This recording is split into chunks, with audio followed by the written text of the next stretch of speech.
Front row left, Doug. Chris, Coach Meyer was just talking about how well the secondary is playing right now. Why? What is it? What is so good about the secondary right now? Well, I think it starts with the players that we have. They're talented players. They're playing extremely hard. They're playing with a lot of confidence.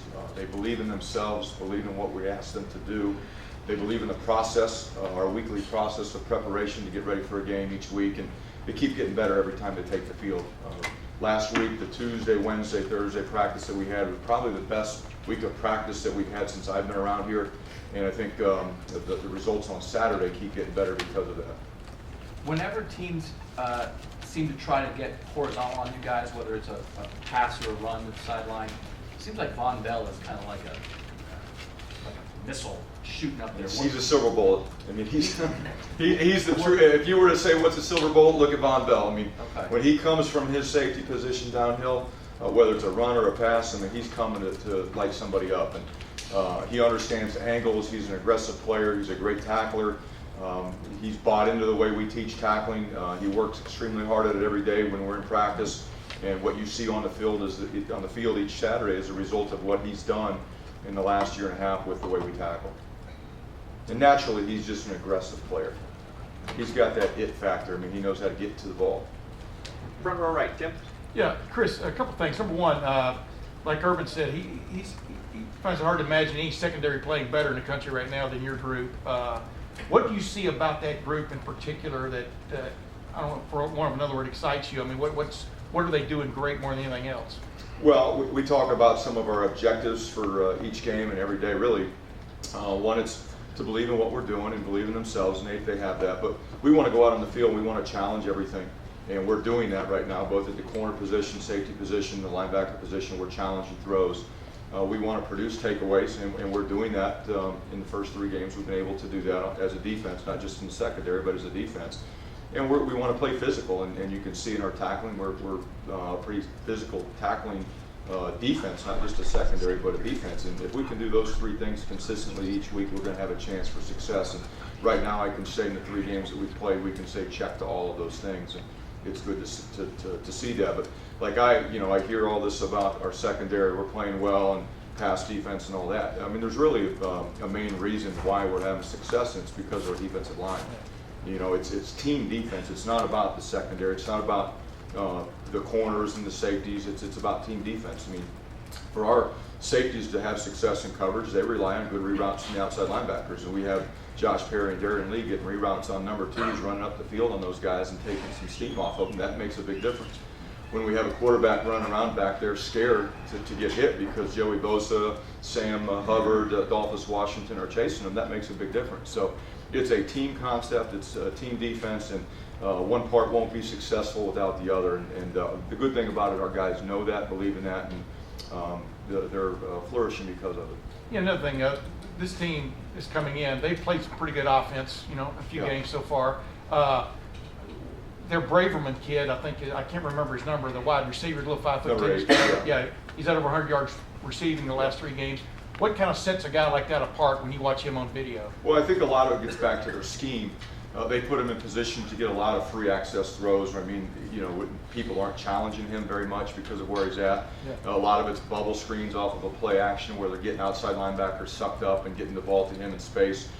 He's got great hands. He's got good ability to run with the ball after he makes the catch and avoids contact and makes people miss out in space. But I think they do a great job of if they have a good, reliable receiver like that, they're getting the ball in his hands fairly quickly, and they're doing it without him getting challenged like we want to be able to challenge receivers because of their scheme.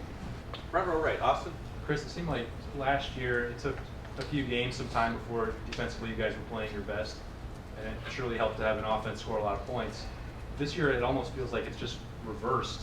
Is that a fair assessment to say the defense is leading the way, and is there a measure of pride for that unit to now be doing the opposite and helping out the offense?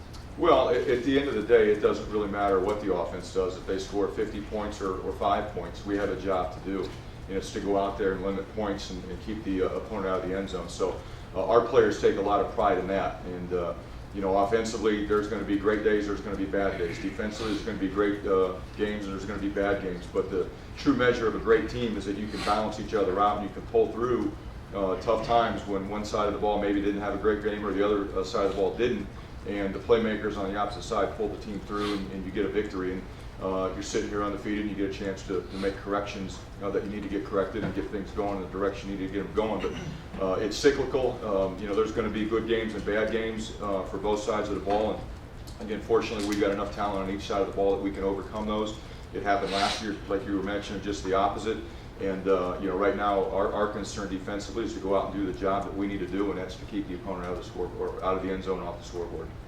Second row middle, Ari. Hey, Chris, how many prospects do you think, just offhand, I mean, are you responsible for in the grand scheme of your guys' plan, like individually?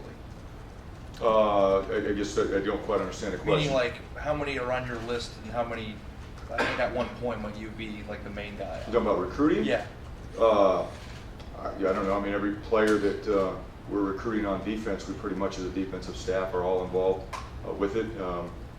We don't just recruit as individual coaches. We try to recruit as a team effort defensively, and we're involved with every recruit that we're trying to recruit. If you're talking about more just being maybe a lead recruiter for certain individuals, pretty much anybody that's involved in the secondary, Coach Combs and I tag team and are lead recruiters for basically all the secondary players. What I was getting at is, at Ohio State, your guys' list, I think, for the players who are Ohio State caliber, is a lot smaller than at a place like in the MAC, where It is a lot smaller, yeah. What do you think the challenges might be if that list were way bigger? Well, the challenge that we have right now from a recruiting standpoint defensively, especially in the secondary, is we're looking for very specific skill sets to do the job that we ask them to do. We're not just looking for an example, a big 6'3", 210-pound safety. That doesn't fit the job description of what we need our guys to be able to do. So we're looking for guys with coverage ability, good tacklers, football intelligence like a Von Bell is right now. I mean, those are the type of players that we're looking for. How many of those are out there? Not a whole lot of them. So it shrinks our list even more. That's probably the biggest challenge is trying to identify guys that can fit our skill set and fit the job description that we ask them to do.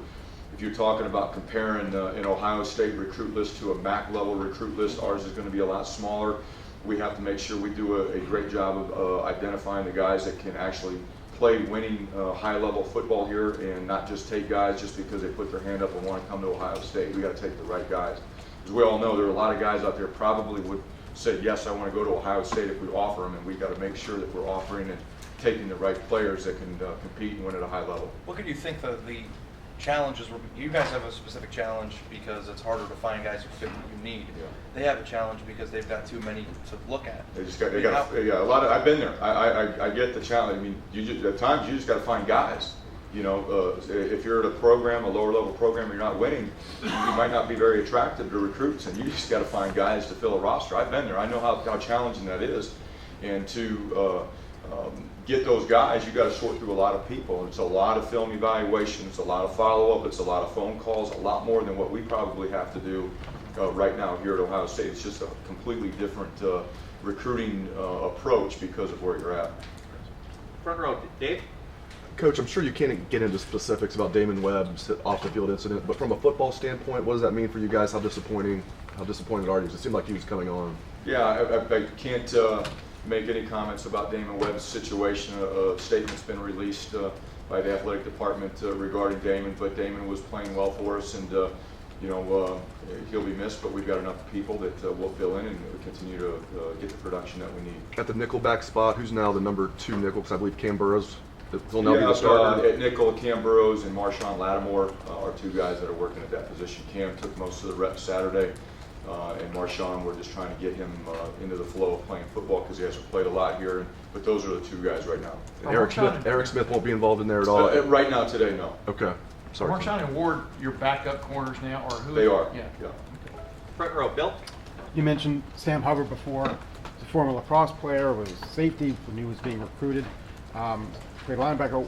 Could you explain his development, what makes him special, what his role is right now? Well, it's hard to explain his development because it's been off the charts, to be honest with you. I mean, you said it already, like a guy that came here, or didn't come here as a safety, but was a high school safety. Now he's 260-pound defensive end rushing the quarterback. I mean, that's in a short amount of time. You're talking about in a year and a half or 2 years, he's been able to develop his body. And what that really does, it talks about Coach Mick and what his staff and the strength and conditioning program here at Ohio State is all about. I think they're second to none. Coach Mick does an unbelievable job, but it also speaks volumes about Sam Hubbard's commitment. You know, we laid down a challenge with him. We thought his best position would be defensive end. He wasn't big enough, strong enough to do the job a year ago, but he is now. And again, it's his commitment to Coach Mick and his staff's plan of development to get bigger and stronger, and our nutrition staff and being able to provide him the right food and build his body the way it is right now. So it's really, it's kind of unprecedented to see a guy go from where he was to where he's at in such a short amount of time. But those are the things Coach Mick does, and it's, again, he puts together a great plan, but Sam's followed that plan, and it's worked out well. I mean, he's so new to the position. What's his ceiling? It's very high, really high. You see him making huge improvements really every day he goes out there. From week 1 against Virginia Tech to where he was at here this last Saturday, completely different player. We hope to and expect to see that continued improvement each week as we go forward throughout the season. But Sam's a great kid, and he's very committed to being the best that he can be, and knows he needs to continue to get stronger to become a better player, and he's working on it all the time. Last couple questions. Second row left, Lori. Coach, I know there's a difference in practice and games, but is the offense that you go up against in practice looking better in those workouts than they are on game day right now? It's hard to say that because what we do defensively and what they face defensively on Saturdays is completely different. I would say probably from an offensive standpoint, facing our traditional 4-down defensive line front is probably easier than what they faced in the last 3 weeks. They've gone against Bear Zero, and they've gone against what I would consider odd jump defense the last 2 weeks. That is not easy. It's not easy at all. And they don't go against that every day, and when that all of a sudden pops up in a week, it makes it very difficult to make that transition. Our offense is loaded with really good coaches and really good players, but when they're thrown a curveball like they have been the last 3 weeks, that's a challenge. If somebody came out offensively against us defensively and did something completely different than what we prepared for, guess what? It's going to be a bad day for the Buckeye defense too. How easy is that to do, to show someone a defense that, to do what Northern Illinois did, go to an odd front when you hadn't done that before, to do what Virginia Tech did last year, to go to a Bear defense when they hadn't shown that before? It's not easy to do. It's like going to a casino and gambling a little bit. You know, you're hoping it works out, and if it does, then hats off to you.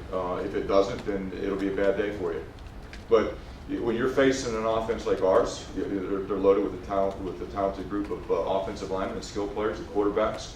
A lot of these teams feel like they probably have to do something different. Can you define odd junk? What does the junk part mean?